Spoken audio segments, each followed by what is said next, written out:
साथ साथ राज्य सरकार की लापरवाही और फेलियर के कारण लोगों को बहुत नुकसान झेलना पड़ा है। राज्य के मुख्यमंत्री सहित सहायता निधि बंद कर दी। पब्लिक हेल्प के विषय राज्य के अंतर्गत होते हैं। राज्य सरकार से ज्यादा केंद्र ने इसकी जवाबदारी ली और हमारे मुख्यमंत्री ने इस काल में माझा कुटुंब माझी जवाबदारी हे नारा देते हुए वो पूरे समय बोलते रहे कि माझी कुटुंब माझी जवाबदारी, पर उन्होंने हमारी महाराष्ट्र हमारी जवाबदारी पूरे कोरोना पीरियड में एक भी टक्के नहीं ली। महाराष्ट्र में सबसे ज्यादा जीवित हानि होने के साथ साथ महाराष्ट्र सरकार ने अपनी नाकामी छुपाने के लिए डेथ रेट भी छुपाए हैं। हमारे महाराष्ट्र में महाराष्ट्र की हेल्थ की परिस्थिति आज इतनी खराब है, इसी का उदाहरण कुछ दिन पहले भी हमारे सभी के सामने आया है। यवतमाल जिले में 12 बच्चों को पोलियो डोज की जगह पे सैनिटाइजर डोज दिया गया। ऐसी परिस्थिति हमारे महाराष्ट्र में है। महाराष्ट्र में सस्ती मेडिसिन देने के लिए प्रधानमंत्री जन औषधि योजना से 500 से अधिक जेनेरिक मेडिसिन आउटलेट शुरू होने से लोगों को सस्ते तरीके से इलाज हो रहा है। उसके लिए मैं दिल से प्रधानमंत्री जी का धन्यवाद करती हूँ।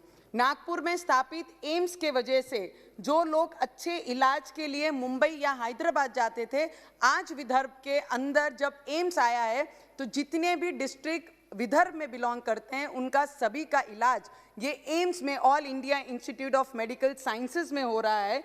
और इस स्कीम के अंतर्गत 3 लाख से ज़्यादा लोगों ने अपने इस स्कीम के अंतर्गत ऑपरेशन स्कीम के अंदर करवाए हैं। दुर्भाग्यपूर्ण महोदया, ठाकरे सरकार ने इस योजना को स्थगिति देने का काम किया है। हमारे महाराष्ट्र में एक चलन चला है, जो भी केंद्र से योजना आएगी उसे पहले स्थगिति देना है। विरोधी पार्टी से आएंगे तो उनके कामों को स्थगिति देना है। तो हमारे महाराष्ट्र की गवर्नमेंट में ठाकरे सरकार की गवर्नमेंट को स्थगिति सरकार करके नाम हमने दिया हुआ है। उसका उदाहरण मैं आपको देती हूँ। पिछली सरकार जिसके मुख्यमंत्री आदरणीय देवेंद्र फडणवीस साहब थे, जब उन्होंने जो योजना लाई, अगर आप उनके नाम पढ़ेंगे देखेंगे तो लोगों को भी हैरानी होगी कि इतने बड़े प्रोजेक्ट को स्थगिति कोई सरकार कैसे दे सकती है। जब दिवाली के दिन पूरा देश दिए से रोशन हो रहा था, तब महाराष्ट्र के किसान के घर में बेमौसम बारिश से हुए नुकसान की वजह से अंधेरा था।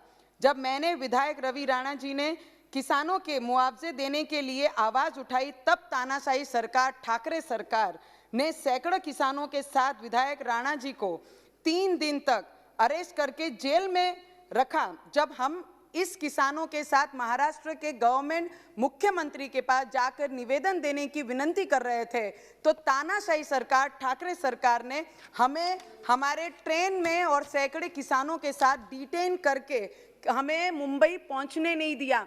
और एक सबसे कमाल की बात लगती है, लोकसभा में किसान बिल को समर्थन करते हैं, राज्यसभा में वॉकआउट करते हैं। जब महाराष्ट्र में मुंबई आके महाराष्ट्र के किसान विरोध दिखाते हैं तो महाराष्ट्र के ठाकरे सरकार मुख्यमंत्री उन्हें जाके मिलते नहीं है, पर इनके फ्लोर लीडर जाके यहाँ के किसानों को गले लगाते हैं। तो मुझे लगता है ये दोगली सरकार, सिर्फ आखिरी के 2 ही मिनट है मैडम, सिर्फ आखिरी के 2 ही मिनट है। ये ठाकरे सरकार की राजनीति जो तरीके से दोगली चल रही है, ना यहाँ का समझ आ रहा है ना वहाँ का समझ आ रहा है, सिर्फ स्थगिति सरकार है। और उसके साथ साथ आज तो एक नया कुछ प्रॉब्लम हमारे महाराष्ट्र में हुई है। आदरणीय सचिन तेंदुलकर जी, जिनको सभी युवक आइडल मानते हैं, और आदरणीय लता मंगेशकर जी, जिनके स्वर में सरस्वती विराजमान है, ऐसे 2 महान हस्तियों को आज उनके ऊपर चौकसी लगा के एफआईआर दाखिल करेंगे। अगर इन्होंने वो किस बात में, जो बाहर के देश के विदेश के लोग हमारे देश में होने वाले फार्मर्स प्रोटेस्ट के लिए हित में वो ट्वीट करते हैं, इसलिए इन्होंने विरोध दिखाया करके इनके ऊपर इंक्वायरी होनी चाहिए और इनके ऊपर केस गुना दाखिल होना चाहिए। ये महाराष्ट्र की सरकार कर रही है, जिन्हें भारत रत्न, और ये रत्नों से हमने सचिन तेंदुलकर जी को पद्म भूषण दिया गया है, लता मंगेशकर जी को भारत रत्न दिया गया है। सबसे श्रेष्ठ जो बोल सकते हैं सबसे बड़ा अवार्ड अगर देश में किसी को दिया गया है तो मुझे लगता है लता मंगेशकर जी के ऊपर इंक्वायरी बिठाने की सोच Please conclude. और उसके पीछे बोलना क्या जा रहा है कि भाजपा ने इनके ऊपर दबाव Please डाला conclude. करके इन्होंने ट्वीट किया है। मुझे लगता है कि 1 मिनट और दे देना चाहिए। हमारे जैसे लोगों पे अन्याय मत कीजिए सरकार, प्लीज। आपसे एक ऐसी कठिन पर Yes, yes, please thank you carry so on. Much, everybody is helping me कि और